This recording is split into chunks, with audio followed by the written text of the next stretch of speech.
You might be 6 months away from being laid off, and your company already knows it, but you don't. Because you're missing 5 specific layoff warning signs that show up long before the email hits your inbox. In this video, I'll walk you through each sign and how to protect yourself now so you're not the easy target later. Most professionals believe if I just do great work, I'll be safe. Wrong. When layoffs happen, you find out just how wrong. In an all-hands meeting with a vague slide about changing company direction and strategic focus. One light by itself is not a crisis, but when 3 or more light up at the same time, you don't panic, you prepare. Warning sign number 1, org reshuffles. You start to notice people quietly moving on the org chart.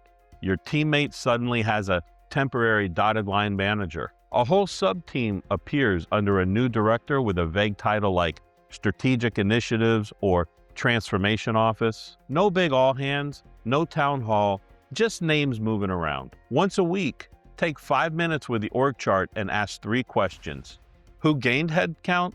Who lost headcount?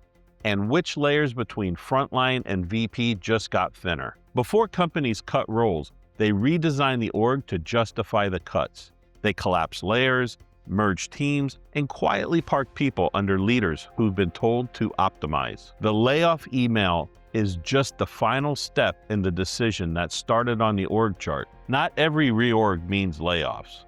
Growth companies also reshuffle. The difference is simple. Growth reshuffles come with a clear story about new product, new market, or new revenue. Layoff reshuffles come with words like streamline, efficiency, focus, and simplify the operating model. If you see reshuffles with no clear growth story, that's your cue to stop hiding in the "they know what I do" and start writing down before and after results. This is what the process looked like. Here's what it looks like now. Here's the risk or money we saved. You're making your value legible. By the way, I'm Terry. I lead multi-million-dollar programs in corporate America right now, and I teach strategies I'm using today, not theories from 10 years ago. If you're the one who runs the project, chases the vendors, and does the work and owns the risk, but you're never in the room when decisions are made, you're in the right place. Warning sign number 2, budget silence. You submit normal budget requests for tools, contractors, training, or travel. In the past, you got a yes or no in about a week. Now, everything just sits. Not approved, not denied, just permanent pending. Your move is to ask your manager one clean question. What's our spending authority this quarter? If they can't answer that directly, start noticing who can still spend money and who suddenly can't. Before layoffs, CFOs freeze discretionary spend to see exactly what's on the table. They're building a list. They can't build that list if money is still flowing freely. Sometimes budget pauses are normal. Year-end close, a new CFO, a big acquisition. Those pauses usually come with specific timelines and reasons.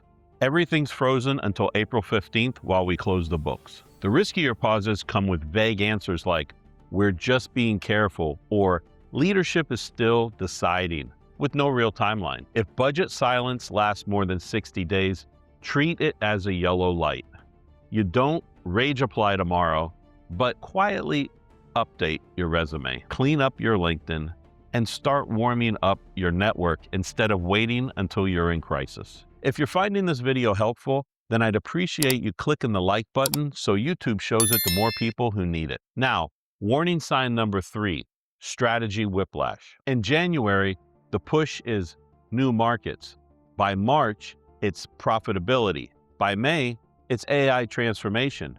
Your priorities swing every month. Projects start to stall and quietly die without closure. On the surface, this looks like a lot is happening. Underneath, it often means leadership hasn't found a story that will hit their targets. Start analyzing. Write down the last 3 strategy shifts you've heard in an all-hands or in a CEO email and ask, do these add up to a coherent story, or are they just reacting? Layoffs often follow a story reset. When leadership realizes the old story won't hit the investor targets, they change direction. Then they cut parts of the organization that don't fit the new story. Strategy changes can be healthy. Markets move. The red flag is when no one can explain the trade-offs, what we stop doing, who owns what now, and what success looks like in the new direction. If your team no longer clearly fits the latest story, you have two jobs. First, reframe your work in the language of the new story.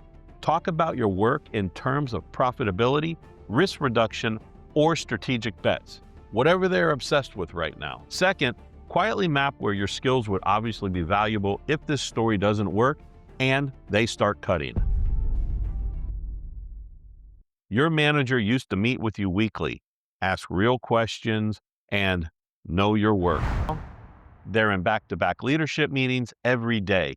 One-on-ones get canceled, and when they do happen, they feel rushed and surface level. And your next one-on-one, ask, what's one thing you're worried about next quarter that I can help de-risk? Then stop talking and listen to how specific they get. When leaders are pulled into workforce planning, they spend time in rooms where names are on spreadsheets. They can't tell you that, but their behavior changes. Their time shifts away from developing people and toward managing risk. Sometimes managers are just burned out or on a big launch. The difference is whether they still talk about your development and your future. If all long-term conversation disappears and everything becomes week to week, that's a signal. Manager distance plus vague answers about your future means you stop assuming they'll go to bat for me in the room I'm not in, and you start building relationships one level up and sideways.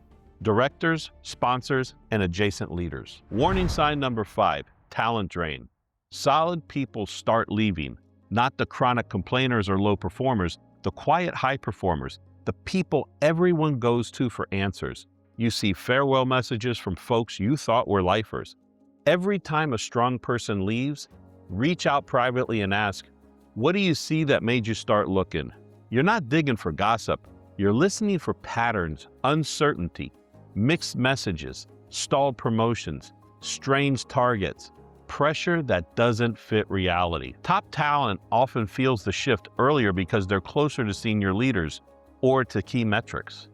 They move before the email because they're reading the same signals you're learning right now. People do leave for personal reasons, so one departure is negligible. You look for volume and clustering. 3 strong people leaving from similar parts of the organization within a quarter is a pattern. If talent is draining from your area, don't be the person turning off the lights. Treat your career like an asset you manage, not a job you passively hold. Decide if you're staying on purpose or if it's time to move before decisions happen to you. These 5 warning signs are how you stop being the last to know.